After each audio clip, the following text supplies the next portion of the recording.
higit sa lahat, pinupuri ka namin at pinapasalamatan, Panginoon, sa gabi nito, Lord God, na kami ay muli mong ginako, Lord. Itago mo po ako sa iyong likuran, Panginoon, ang isa mo po ang aking bila, Lord God, at tanging salita mo lamang po ang aking maihayag ngayon, Panginoon. Tanggalin mo po ang aking kaba, Lord God, na maayos ko po lahat ang iyong salita, Panginoon. So, po pinabalik ang lahat ng papulit pa salamat sa Panginoon Jesus. Amen. Ayan, so, meron muna tayong parang icebreaker. Icebreaker. Para di naman po kayo antokin. Ayan, so i-flash po natin yung unang slide. Ayan, ipa-flash nyo lang yung mga words na yan. So, Tagalog word po lahat yan. Filipino word. So, sino po ang nais sumagot kung ano yan? Dog. Ano po? Sige po. Sister Gracian, ano pong... Masaya pa siya. Ay, nakikita na kasi yung slide eh. Ayan, so ano po yan? Ano po ba yung unang picture? Tumatawa? Ano yung English ng tumatawa? Love. Ayan, minus A and G daw. Love minus A and G. So ano po yun? Love. Plus, ano po yung next picture? But. Yan, ayan. So, ano po yung answer dyan? Ba't ako? Ayan. So, ano po bang naunang naiisip niyo sa word na yan? Ayan, next. Ayan, ano pong meron sa EDSA? Ayan, so ano yung word ng sodium sa periodic table? Yun, traffic na naman. Next. Ayan, sino po yung nasa unang picture? Ano po yung apelido niya? Plus? Ang init naman. Ang init naman. So, ayan, yung topic po natin is stop complaining. Ayan, di ba? Sino po ba yung reklamador dito? Normal sa tao yun, di ba? Bilang isang tao, normal sa atin maging reklamador. Kahit kahit saan tayo pumunta, nagiging reklamador po tayo. Tama po ba? Amen po? Amen. Ayan. So, next po. Ayan. Saan nga ba nagsimula ang word na complain? Ayan, nagsimula daw po ito sa Latin word na complangere, na ang ibig sabihin ay to lament together or to share sorrow together. So, sa paglipas po ng panahon, ayan, naging complain na lang po yung tawag dito, which means, ayan, sa modern English, ayan, yung ibig sabihin po ng complain is to express dissatisfaction, pain, uneasiness, or grief. Ayan, yung complaint daw po, ay sa madaling salita, yung pagreklamo. Ito yung pag-express natin na hindi tayo nasatisfy sa isang bagay, yung kunwari, nabigatan tayo, like, lahat ng sinasabi mo na pain, uneasiness, ayan, ina-express natin through words. Ayan, so, ayan, may tanong po ako, reklamador ka ba? Hindi. Ayan yung tanong ko, reklamador ka ba? Medyo? Ayan. So, siguro lang po, ipaligsahan yung pagiging reklamador. Panalo daw po yung mga Pilipino. Kasi sobrang, mareklamador po talaga ng mga Pilipino. Ayan, so, syempre, bilang isang normal na tao, mainitan ka lang, di ba, magre-reklamo ka. Ano ka lang sa traffic, magre-reklamo ka. Mabigatan ka lang, nagre-reklamo ka. So, meron daw po tayong 3 types of complainer. Number 1, the chronic complainer. Ayan, sila daw yung may laging nakikitang mali. Ayan. Tapos, halimbawa mo nito, yung ayan. Kunyari, may ulam naman kayo. Tapos, nilareklamo, bakit hindi ganito yung niluto ni mama? Bakit itlog na naman? Bakit walang ganito? Bakit ang onti naman ang binigay mo sa akin? Kumbaga, sa simpleng bagay, may nakikita po kayong mali. Hindi nyo po nakikita yung magandang bagay sa simpleng bagay na yun. Kumbaga, puro reklamo lang po yung sinasabi natin. Number 2, the blaming complainer.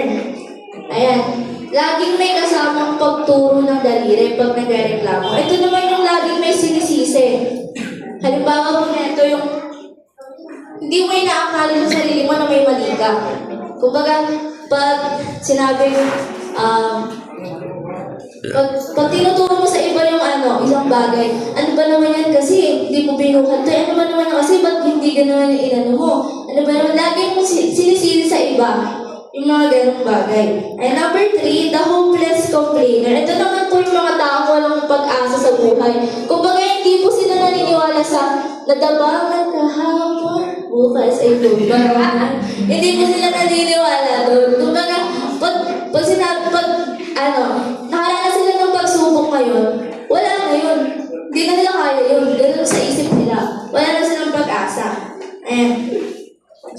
And sabi po, every time we complain, we are choosing to doubt God's goodness over declaring His grace. Ayan, yung reklamo po natin is hindi lang salita, hindi lang lumalabas sa bibig natin. Pero every single time we open our mouths to complain, we are making a choice. We are choosing to doubt God's goodness. Ayan. Mas pinagdududahan natin yung kabutihan ng Diyos na kaya niyang mag-provide ng ganito, na kaya niyang pag-aanin yung ganito, na kaya solusyonan yung problema mo. And so, pag nagsasalita tayo, hindi lang yun yung boses, hindi lang salita yung lumalabas, but may mabigat pala yung cause. Ayan. So, ayan. Ano po ba yung mga common na nirereklamo ng mga tao? Ayan, sa mga youth, pag inutusan ng magulang, nakikinis ka naman ng bahay. Ba't ako? Ako na naman? Puro utos, yung gano'n, di ba? Tapos, kaya pag pasuyo nga ako, pasuyo naman pagbuhat niyan.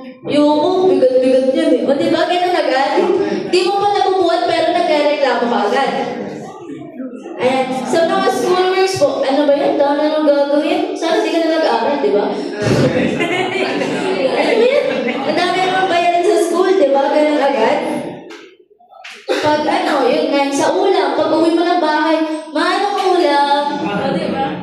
Sabi, yun na naman, yoko na, hindi ako makain. Hindi mo kamain. Di ba? And sa mga parents naman po, pag inutusan yung anak, halimbawa, makagaling lang sa school, naklinisin mo na yan. Siyempre, pagod yung anak, ano sasabihin?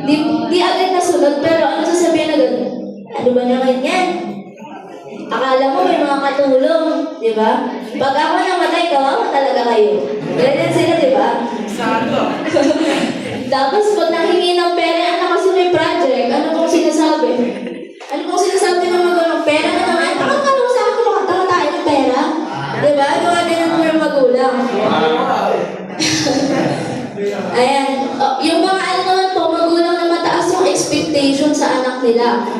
Halimbawa, sa score. Halimbawa po yung score ng anak mo, 48/50. Nakitaan mo ba ng mali yun? Ang baba naman ito. Ba't may mali ka? Diba? Ayan, so, ito naman, para sa may mga trabaho yung anak. Diba? Pag siyempre, nagbibigay yung anak, sabihin nila, lapit ito lang, kulang pa sa mga anak namin. Ano ba yan? Diba? Ano ba yan? So marami po tayong nirereklamo sa araw-araw natin. And paglabas mo, pagpasok mo sa school, ano ba yan? Traffic na naman. Ano ba yan? Walang masakyan. Ang ingay naman ng aso. Kahit nasa loob ka lang ng bahay, ang ingay naman ng kapitbahay. Iswisa na naman. Ganyan. Ang init na naman, yung ganyan. So, akala natin, sa pagsasalita po natin, words lang yun. Akala natin, binubuga lang natin yun. Wala lang yun. Pero may hidden cost po pala yun. May hidden cost of complaining. Ayan, number 1, make us less appreciative of the good things in life. Ayan, sa pagreklamo po natin. Ayan. When we complain about simple things, we tend to focus on what's lacking rather than what's already good in our lives. Ayan, sa pagreklamo natin, nakakalimutan na natin i-appreciate yung mga maliliit na bagay na meron tayo. Kasi puro nga reklamo yung lumalabas sa bibig mo. Hindi mo na na-appreciate kung anong meron ka. And this can make us less grateful for the blessing we have. Ayan, number 2, create a sense of entitlement. Making us feel like we are owed something better than we are currently have. Rather than appreciating what we've been given. And parang meron ka na sa sarili mo na entitled kang makareceive ng mas better dun sa meron ka ngayon. Dapat, meron dapat na pananaw na ano, di ba? Mas deserve mo yung ganitong bagay. Pero ito kasi, in a bad way, parang meron ka namang natanggap na blessing, pero mas gusto mo mas malaki pa doon, mas better pa doon. Pero ayun po yung bad way. Pero hindi naman ito masama na maghangad tayo ng mas better kung anong meron tayo ngayon. Diba? Amen po ba? Amen. Amen. Diba? And it's like we're constantly feeling like the universe owes us something. And parang sa palagay mo, kailangan mo ng mas magandang bagay sa buhay mo. Parang Miss Universe, di ba? Kailangan mas deserve mo yung ganitong bagay. Mas deserve mo na mas malaki yung kita mo. Mas deserve mo na mas mataas yung posisyon mo. Pero ayun, yung mali kasi, di ba, yung ibang tao mo, walang trabaho eh. Tapos ikaw may trabaho ka. Ayun yung hindi nakikita ng mga tao ungrateful. And number 3, distance us from God. It's like we're focusing so much on our problems that we forget about God's power and goodness. And so, and number 3 po, distance us from God. Sa pag-reklamo po natin, hindi lang pala yung simple words, yung isa rin lang itong paraan para magkaroon tayo ng distansya sa Panginoon. Kasi syempre, sa pag-reklamo mo, nakakalimutan mo na ang Diyos ay kontrolado ang lahat ng bagay na nangyayari sa buhay mo. Na ang Diyos ay napakabuti sa buhay mo. Nakakalimutan na po natin yun sa pag-reklamo natin. Kasi nga, ayun nga, hindi mo na naiisip na, ay, may Diyos pala ako. Ay, may Diyos pala na kayang mag-provide nito. Ay, may Diyos pala na kayang ibigay sa akin ng ganitong bagay, na kayang samahan ako sa problema ko. Ayan. Number 4, create a negative atmosphere. Complaining is like pouring gasoline on a fire. It only makes things worse. And when we focus on the negative, we attract more negativity. And syempre po, pag gusto niyo po ba merong sa circle niyo, may kasama kayong reklamador? Di ba nakakairita yun? Nakakairita yun, legit. Di ba? Halimbawa po meron, ang init naman, ang layo naman ang pupuntahan natin. Di ba kayo naglalakad ng layo naman? Di ba? Yung mga ganun tao, nakakairita po kasama niyo yun. Tapos, halimbawa, gumala po kayo. Sabihin na, ano ba yan? Uwi na ako, hinahanap ako ni mama eh. Ganun. So, ganun sa mama, di ba? Hinahanap ka rin palagan. Sorry Pero ayun nga po, di ba, sabi nga po, meron nga po tayong kasabihan na pag may isang nabubulong, dapat tanggalin na at huwag na ihalo dun sa maayos. Kasi pwede mahawa po yung iba, di ba? Ayan. So, ganun din po, if may kasama kayo dun sa circle nyo na isang negative na tao na sobrang ng pag-iisip, sobrang mareklamador, ganun kung ano yung sinasabi na, ano ba yan, puro reklamo, ganyan. Siyempre yung iba, mahahawa na rin doon na, ay, oo nga, ganyan, di ba? Yung halimbawa po natin sa traffic, yung ibang tao, siyempre sanay na sila dyan, di ba? Sanay na sila nung makaranas ng traffic. Pero ikaw, so, dahil sobrang madada ka, sinasabi mo, ano ba yan, ang traffic na naman, ganyan. Siyempre yung iba, mapapaisip din mo, ang traffic na naman. So, nadadamay sila sa sobrang negative yung tao. Ayan. Number 5, prevent us from growing. Complaining can become a habit that prevents us from taking responsibility for our own problems and finding solution. And, syempre, it can also make us feel helpless. Ayan, syempre po pag nagreklamo tayo, hindi na natin nakikita na may solusyon doon eh, syempre, di ba? Puro reklamo ka na lang, ay, hindi ko kayang nagpasan yan, ay, ayoko na yung hirap ng exam. Ayoko na, imbes na mag-review ka, di ba? Hindi mo makikita po yun. And sabi, ayan, next na po tayo, ayan. Sabi, are you wondering if meron po ba sa Bible na mga taong nagreklamo? Ayan po sa Exodus 16, verse 2 to 3. Ayan yung mga Israelita po. Pwede po magbasahin natin ang sabay-sabay. Reklamo kina Moises at Aaron. Sinabi nila, mabuti mo sana'y pinatay na kami ni Yahweh sa ito. Noon nakakain kami ng karne at tinapay hanggang gusto namin. Dito naman sa ilang na pinagdala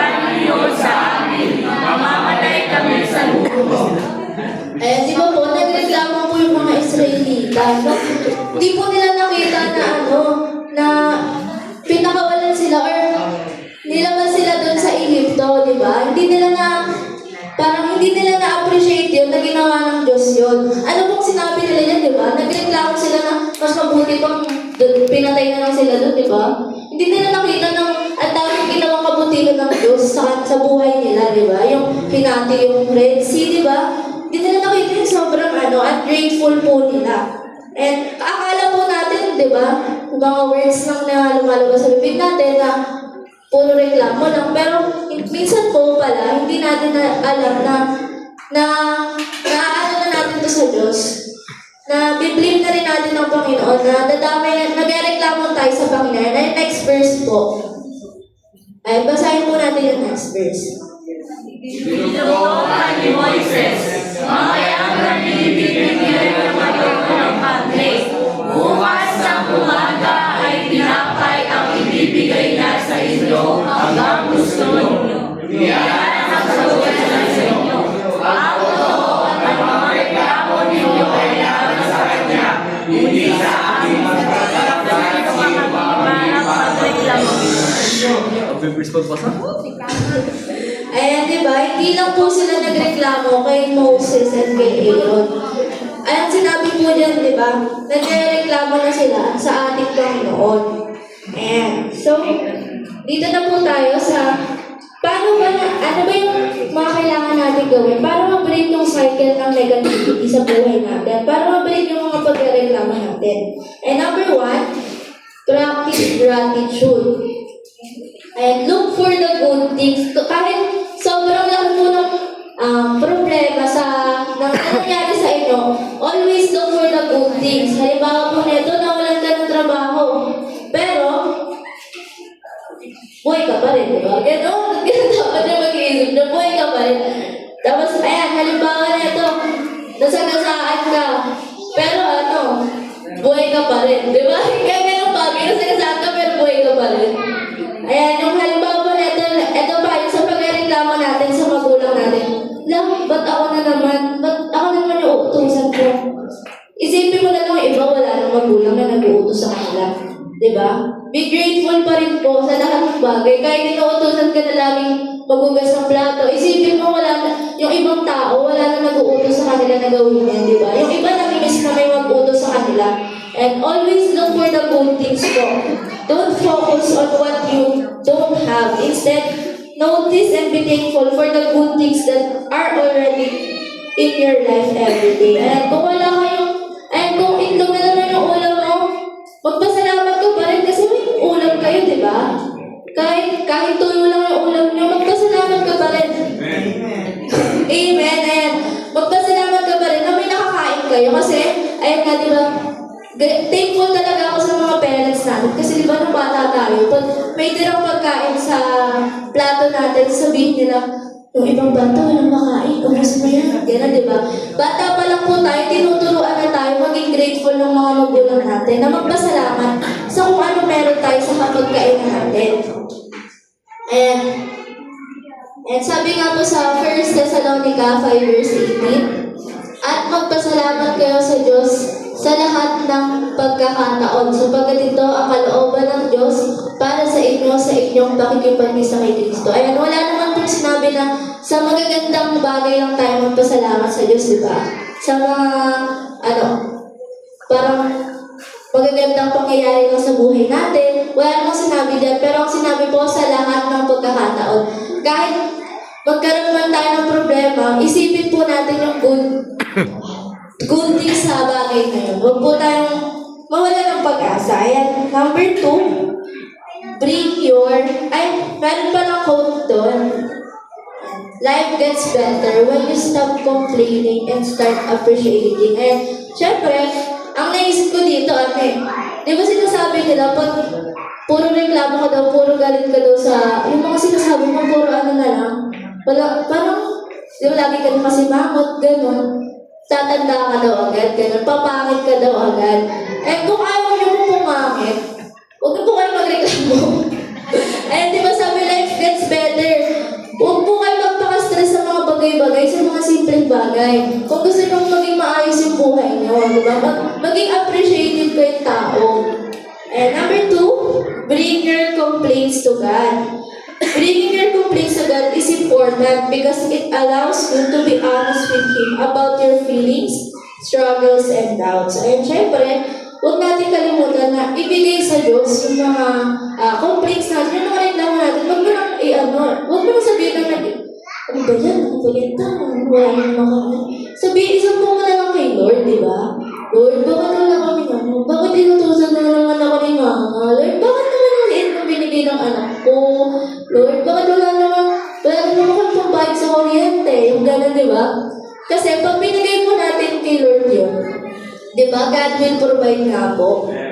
Ayan, kung wala kang pambayad sa kuryente, kung sinabi mo sa Panginoon, di ba? Malay mo.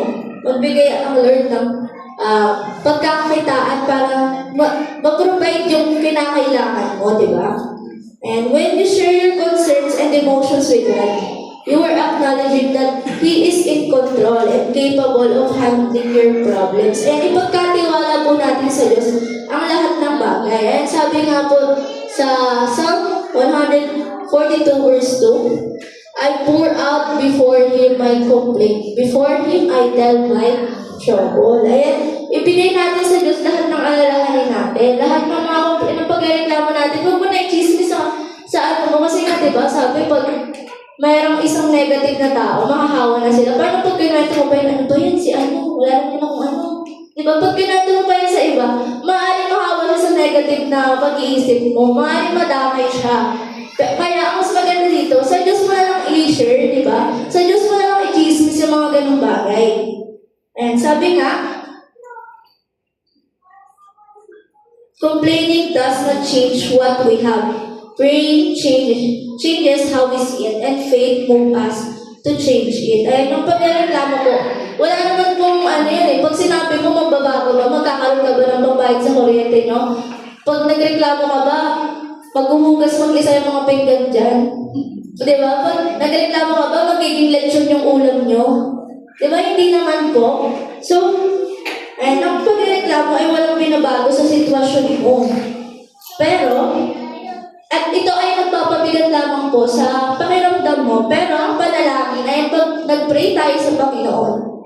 Ayan, ito yung nagbabago sa pananaw natin, di ba? Pag nag-pray tayo, ay, magiging grateful ka na may pagkain ka eh.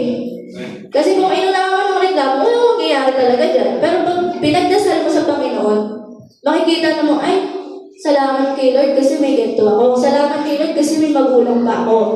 And, at kapag may pananampalataya ka, binibigyan ka nito ng lakas para kumilos o baguhin ang problema or umaksyon sa problema. Yan. Kung may problema ka po, tapos nareklamo mo agad na, ano ba yan? Bakit naman ako may ganito problema? Ano ba yan? Wala naman ako ganito, di ba? Kung puro reklamo ka lang, wala kang faith sa Panginoon, di ba? Paano mo masusolusyonan yun? So, ayan, kailangan po natin magdasal at yung pagdadasal na yun, ayun yung magbabago sa pananaw natin bilang isang tao. Ayan, number 3, choose your words wisely. Ayan, huwag po tayo puro salita, di ba? Sabi nga, mind your words. Kasi pwedeng makasakit to sa iba. Ayan, speak life and kindness, not negativity and complaint. Our words have power. They can either bring life or death. Ayan, sabi nga dun sa... Ayan, pwede mo bang pabasa sa verse na yan?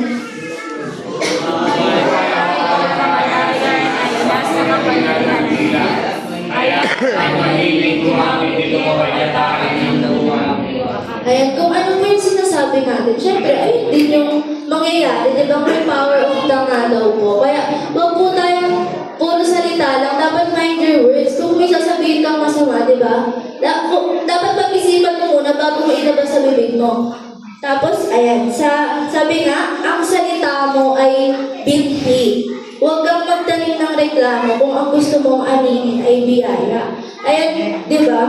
Kung puro salita mo, sinasabi mo na, ay, wala na naman kaming pera, kulang yung pambayad ko. Paano ka aanin ng biyaya kung puro ganun yung sinasabi mo, di ba? Paano ka magkakaroon ng pera kung ganun yung tinatanim mo? Ganun yung nilalabas sa sarili mo. Dapat nga, di ba, dinadeclare mo na, ay, ang Diyos ang magpaprovide ng pambayad ko dito. Para, magkaroon, ayun yung aminin mo, ayun yung ibigay sa'yo, di ba? Ang ganda mo neto, ang salita mo ay binhi, ayun yung tinatanim mo yung salita mo. So, huwag kang magtanim ng masama para hindi ka rin umani ng masama. Ayan. Number 4, focus on solution. Instead of complaining, let's look for ways to solve the problem. Ayan. Huwag ka lang puro reklamo. Maghanap ka ng solusyon, di ba? Hindi ka lang nandyan, hindi ka lang mag-i-stay sa ganyang sitwasyon mo kung may problema ka. Hindi ka lang mag-focus na, ay, wala akong pag-asa. Ay, hindi ko malalagpasan to. Ayan lang, ang bigat naman ng problema ko. Hindi po ganun dapat. Ayan, sabi nga sa kawikaan, ayan, ang buhay o kamatayan ay nasa kapangyarihan ng hila. Kaya, ang mahilig gumamit no ay, ang mahilig gumamit nito ay kakainin ang bunga niyon. Ayan. So, huwag tayong mag-focus sa puro reklamo, di ba? And instead of complaining about traffic, we can think of alternative routes nga daw, di ba? Kung sa palagay mo, mahirap sumakay sa isang lugar na yan, maghanap ka ng paraan sa mas madaling sumakay. Di ba? Hindi yung puro reklamo ka na mag-i-stay ka lang sa isang spot na yon. Halimbawa po nito, na kunyari din, sa exam, ano ba yun ang hirap ng exam? May magagawa po ba yung sinasabi mo? Diba? Mag-focus ka sa solution, mag-review ka para makapasa ka sa exam naman hirap. Ayan. So, number 5, surrounding yourself with positivity. We should be positive because complaining can affect the people around us. Eh, guys, sinabi di ba kanina, pag may isang nabubulong, huwag na pong ihalo sa maayos kasi mahahawa po yung iba. So, dapat isurround din natin yung sarili natin sa mga positive na tao. Or kung tayo yung negative, baguhin po natin yung pagiging negative natin, di ba? Ayan, dapat, kasi nga, kung ikaw yung negative, pwede mahawa mo yung iba. Pwede maging negative rin sila. Or kung yung kasama mo, negative, pwede mahawa ka. So, dapat isurround natin, piliin natin yung mga makakasama natin. Ayan, huwag kayong pataya. Ang masasamang kasama ay makakasira sa magandang ugali. Ayan, di ba? Sabi nga kung sino yung kasama mo, ayun yung, kung sino yung kasama mo, doon mo itanong sa kanila kung anong ugali mo din. Kasi pwedeng ganun ka din. Ayan. At kung gusto mo maging mabuti at tama ang ugali mo, kailangan mo piliin ang mga kasama mo. Kung gusto mo maging maayos, kung gusto mo maging nakadiyos, di ba? Pumili ka ng kasama mo na nagsisimba. Hindi yung mga nag-iyosi dyan sa labas, di ba? Hindi yung mga nag-iinom, tumatambay lang, yung mga walang pangarap sa buhay. Huwag ayun yung piliin mo kung gusto mo umasenso. Ayan. Ang negativity ay masamang gawain. O ang pagiging reklamador. So, kung gano'n yung kasama mo, kung mareklamo yung kasama mo, pwede maging mareklamador ka din kasi makahawa ka nga sa kanila. So, baguhin po natin yun. Ay, umalis po tayo sa circle na gano'n. Huwag po tayo magpapasakop sa mga gano'ng kaibigan ng puro reklamo, puro negative yung nangyayari sa buhay nila. So, kung gusto po natin maging maayos yung buhay natin, sumama tayo sa mga tao, gagawin maayos din yung buhay natin. Kasi halimbawa mo na ito, ayun nga, diba? Sobrang ko sa buhay ko kasi hindi ako katulad ng ibang kabataan din sa labas natin. Yung nakatambay, gano'n. Diba? Sobrang iniisip ko yung dati kasi what if gano'n din ako? What if hindi ako lumaki sa simbahan? What if hindi ako dinala sa ganitong simbahan, diba? Ano kaya ang buhay ko sa labas? Ano kaya yung nangyayari sa akin sa labas, diba? Siguro, yasi-yasi rin ako dyan, diba? Inom-inom ako after class. Di ba yung mga gano'n? Kung sino kasama ko, nagtitimpla ako ng diba? Ano? Yung witness din, diba? Kung hindi ako lumaki sa simbahan, siguro nakikisala mo ako sa mga gano'n. Kasi parang di mo alam, speed ko po kasi, gano'n sila. Pero syempre, hindi ako sumasama sa mga gano'n. Minsan, sumasama ako, pero di ako umiinom. Ayan nga, pag nandun ako, sabi na, sasama ka na naman, pastora. Ginagano nila ako, di ba? Kasi alam nila, hindi po ako umiinom ng alak. Ayan, minsan nga sinasabi ko, umiinom kayo, magpipreach ako. Yung mga ganyan nga ako eh. Kasi, inaano ko po sila talaga, talaga na huwag mag-inom. Pero, ayun kasi yung kinalakihan nila. So, ang hirap pong baguhin nun sa mga kaibigan. Pero pinag-pray ko po yun sa kanila. Pero ayun, sobrang thankful ko nga kay Lord kasi hindi niya ako hinayaan na malagay sa mga ganong sitwasyon. Di ba? Hindi ako nakaupo dyan sa labas na, kuya, ano, di ba? Yung mga gano'n, yung nag-aabang na, oo, maano ako sa court kasi syempre, mga pabidon. Pero hindi ako malandilan dyan sa labas, di ba? Add to cart lang. Pero hindi po ako totoo ano, yung ina-add to cart talaga na ano, bumoy-pray ko lahat yan. Hindi po ako gano'n.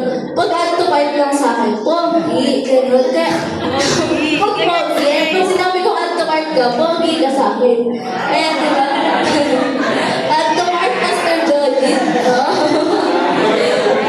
Ayan, so, ayun po. Ayan, sobrang thankful ko nga kay Lord. Kasi hindi ako gano'n na natututong mag-yosi-yosi, mag-inom-inom. Kaya, ayan, nandito ako sa loob ng simbahan. Yung linggo, hindi ako gumagala. Yung linggo, pag tuwing linggo, hindi ako, mag-SMS, gano'n. Tara, ano tayo? Punta tayo sa ganito, bar tayo, diba? Hindi ako gano'n. Pag sinabing linggo, gusto ko talaga, nasa simbahan ako. Kaya ayan, sobrang thankful ko kay Lord. Kasi gano'n akong tao, gano'n ako pinalaki ng mga magulang ko. Na nasa loob ako ng simbahan at hindi pa gala-gala din sa labas. Ayan. And so, dumako na po tayo sa ating conclusion. Ayan. So, ayan, pwede po mababasa kasi hindi ko mabasa. A grateful heart sees the solution. A complaining heart always sees the wall. Ayan, so, pag mareklamo tayo, hindi po talaga natin makikita yung solusyon kasi may pader na eh. Reklamo yung sinabi mo, imbes na humanap ka ng solusyon sa bagay na yun, di ba? Imbes na i-appreciate mo yun, ang nakikita mo, yung masama doon, yung masamang pangyayari doon sa, nangyari sa buhay mo, or yung masamang pangyayari na nangyari sa'yo, di ba? Hindi mo nakikita na may solusyon pala doon, na may magandang bagay pala sa di ba? Sabi nga kahit anong laki ng problema, makikita ka pa rin dyan na kabutihan or good things, di ba? So, kung puro reklamo lang po tayo, hindi po talaga na natin ma-appreciate yung mga bagay. So, basagin na po natin yung pader na nakaharang para makita po natin yung solusyon. Basagin na po natin yung palaging nagre-reklamo tayo, palaging puro ganito, puro ganyan. Kasi wala naman kung mapapala sa ganun, di ba? Ano po bang napapala kapag nagre-reklamo kayo? Wala naman po, di ba? Lumalabas naman sa amin na kayo ng laway. Pero ako kasi, reklamador po talaga akong tao eh. Tingit-tingit lang. Pero pag sarcastic lang siya, pag inutusin ako ni mama, hugas ka nga dyan, yoko, gaganon ako, pero hugasan ko pa rin, di ba? Pero ganun ako tao. Pero inuuna ko yung reklamo bago gawin yung bagay. Yung mga nilagay ko po dyan na, yoko niyan, bigat-bigat eh. Ako po yun. Ganun po ako eh. Hindi ko pa nabubuhat. Diba? Hindi ko pa nabubuhat ng isang bagay. Sabihin ko bigat na. Kaya lagi ako na ni mama eh. Kasi, diba, pag siya, bumibili siya ng mga paninda niya. Binubuhat ko. Ako yung nagbubuhat na rin. Sabihin ko, ba yun, ang bigat naman. Sabi niya, hindi mo bigat yan. Kasi daw, lalayo daw yung diba? Ganun siya. Lalo daw bibigat yun pag sinabi mabigat. So, dapat, i-change natin sa magandang bagay yung sinasabi natin. Halimbawa, pag wala kang ulam, kunyari, itlog na naman yung ulam nyo, ano sasabihin natin? Wow, ang sarap naman! Lechon, yung anak ng lechon, di ba? Yung ganun po dapat, magiging magandang salita na yung lumalabas sa bibig natin. Hindi na puro bad words. Kasi ayun nga, magiging negative yung kalalabasan. Kung ano nga po yung bunga, kung ano po yung sinasabi natin, magiging bunga nun, ay ganun din, di ba? Kung masama yung sinasabi mo, yung bunga nun, magiging masama din. So, huwag na po tayo magsalita ng masama kung ayaw natin maging bunga, ay masama din.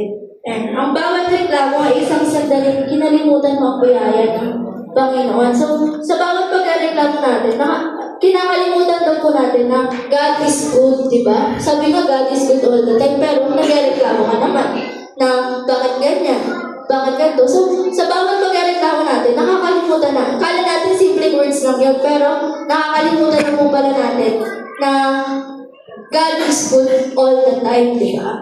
So, kaya kung mula ngayon, every time na gusto mong magreklamo, palitan mo po ito ng pasasalamat, di ba? Salamat, Lord, kasi may itlog kang ulam, di ba? Salamat, Lord, kasi, di ba, sa pag-aaral po, pag nagreklamo kayo, ang dami ng mga schoolworks, yung iba nga, walang kakayahan na makapag-aral, di ba? So, magpasalamat ka ba rin na nakakatanggap ka ng ganyan kasi nakakapag-aral ka. May kakayahan ka makapag-aral. Yung iba hindi kaya tumayo sa posisyon mo kasi wala silang kakayahan na makapag-aral. Tapos yung sa pag-reklamo po natin na lagi namang utos si mama. Ako na naman, ba't ako, di ba? Nagiging bat po tayo, nagiging paniki po tayo. So, ayan, lagi, kung sasabihin mo natin, magpasalamat na lang tayo. Huwag na tayo magreklamo na, ba't ako na naman? Thank you, ma, kasi inutusan mo ako. Hanggang, di ba? Kasi, yung iba nga, sabi ko nga kanina, yung iba, wala nang magulang na mag-uutos sa kanila na gawin yan, di ba? Siyempre, ikaw ba? Nasanay ka na laging may nag-uutos sa'yo na, kuha mo na ako ganito, kuha mo na ako na ganyan. Pero pag nawala po yun, di ba? Nawala yung nag-uutos sa'yo, siyempre, mamimiss mo po yun, di ba? Yung laging nagbubungang ang nanay sa'yo. Mamimiss mo po yun. So, magpasalamat ka habang nandito pa sila, habang nangyayari pa po yun. And choose to be a person of grace. Choose to see the good. And piliin po natin makita yung mabuting bagay sa mga masasamang nangyayari. Maging grateful, grateful po tayo sa mga bagay na nangyayari sa buhay natin. And huwag po tayo maging champion ng reklamo. Kung may, nasabi ko, di ba, kung may paligsahan ng pagiging reklamador, huwag tayo maging champion doon. Kung may paligsahan ng pagpapasalamat sa Panginoon, doon po tayo maging champion, di ba? Doon po tayo maging champion na ikaw yung mangunguna na lagi mong pinagpapasalamat sa Panginoon yung mga ganitong bagay, di ba? Kahit simple things na nangyari sa buhay mo, kahit, di ba, pagising sa umaga, na nabuhay ka, di ba? Nagkaroon ka ng hininga, nakahinga ka ba? Yung iba, hindi na mo nagigising, di ba? So, ayun na dapat na nagpapasalamat tayo lagi sa Panginoon. Nakarating ka ng maayos sa school, di ba? Nakarating ka ng maayos. May kwento po ako. Ito, dito na wala yung ganun. Kasi, nung nakaraan po kasi, pagpasok ko sa school, so, nakaano po talaga ako, naka-pants, naka-polo shirt, tapos umupo ako, dyan ako sumakay sa may Robes. Tapos yung sa may harap po ng jeep, yung katabi po ng driver, may nakaupo na po ng lalaki. Tapos, syempre, lagi pong siksikan dyan sa may pag umaga, pag sasakay ka ng bayan. And, nakita ko, wala po nakaupo sa, katabi niya. And, parang sumilip lang naman ako. Tapos, syempre, umusog siya. Nakakaya naman, di ako umupo doon. Umupo na ako sa tabi niya. Tapos, nung pag-upo ko pa lang po, meron ako nararamdaman sa, pwede ko na, ewan ko, basta, may nararamdaman ako, gano'n. Pero hindi po ako kasi baka assuming lang ako, baka gamit niya lang yun, baka kamay niya lang nakalagay sa bulsa. So, hindi na po ako hindi na ako, kuya, ano ba yan? So, yung upo ko po nun, nakausog lang ako, tapos hindi ako nakasandal. Di ba normally po, nakasandal dapat sa harapan, para hindi mahulog yun. Nakaurong na lang ako para hindi ko maano, pero nakalagay pa rin po yun. Hanggang Almar po, ayun, nakaganon po yun, may nararamdaman po ako. Tapos yung upo ko talaga, nakaganon lang din. So ayun, nung pagbaba ko, wala nga akong pakailam eh. Siyempre, pagbaba ko ng jeep, bigla siyang tinawag niya ako, sabi niya, "Babe," gumanon siya. Tapos minitian niya ako yung itipong pangmanyang. Tapos may tinuturo po siya sa inupuan ko. Akala ko kasi may nalaglag ako. So sinilip ko, mabalik. Tapos siyempre nagtataka ako kung ano yun. Kung ano yung tinuturo niya. Kasi wala na po nakalagay sa bulsa ko. Tapos tinitignan ko na siya ng bakit, gano'n. Pero hindi po ako nagsasalita kasi wala talaga akong idea kung ano yun. Hindi nga ako nag-a-assume na manyak pala yun siya. Tapos nung tinignan ko na siya, nakangiti lang siya. Tapos after nun, parang umatras lang ako. Tapos kala niya siguro, susuntukin ko siya. Kasi gumanon ako, bakit po? Gumanon ako, tapos tumaas yung kilay ko. Biglang, tapos ayun, doon ko na-realize na nangihi po siya that time na nakalagay yung ano niya dito.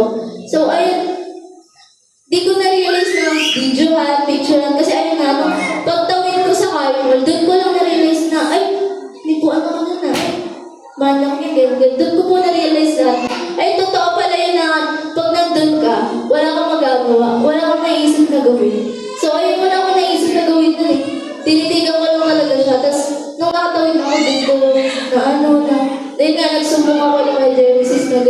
ganun. Kasi wala talaga akong alam na ginagano na ako. Pero, ayan, iniisip ko rin kasi na baka pag sinigaw-sigawan ko siya, diba? Nakakahiya naman yan.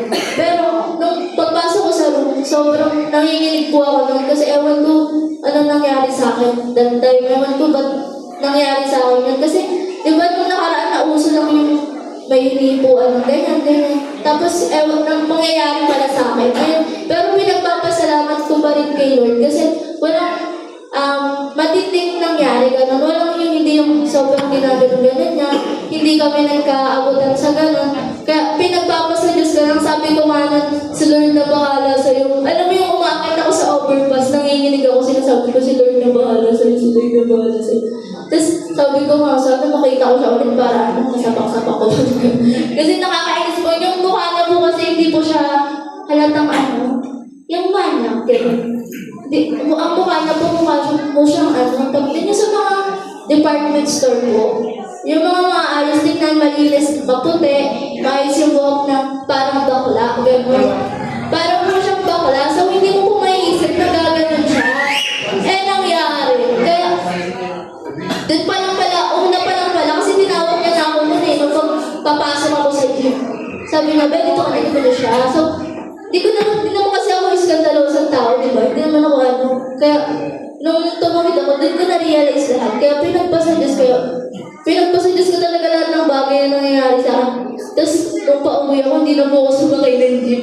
Ang sinakyan ko, tricycle, tapos sa phase 1 ako, tapos naglakad na lang ako. Kasi, nakakatrauma pala talaga siya. Akala ko, joke lang na ganun. Pero nakakatrauma pala talaga pag nakaranas ka ng ganun. Kaya, ayun, pinagpapasalamat ko sa Diyos kasi hindi ko naranasan yung mga ibang malalang bagay, di ba? Sabi na always look for the good things. Kahit nangyari po sa akin yun, ang Diyos na po ang bahala sa buhay na. Kung nasan na siya ngayon, alam ko pong ang Lord na ang bahala sa mga nangyayari sa buhay ko, sa nangyari sa incident na yun, sa pangingi ko na alam ko, malay mo putulan ng kamay ang pangingi, di ba? Malay mo magipit yung kamay doon, di ba? So, malay mo wala ng trabaho. Ang Lord na ang bahala doon. Kaya, pinagpapasa Diyos ko ang lahat ng bagay. Kaya, ayun po, sa Diyos ang mataas na tuturin ko.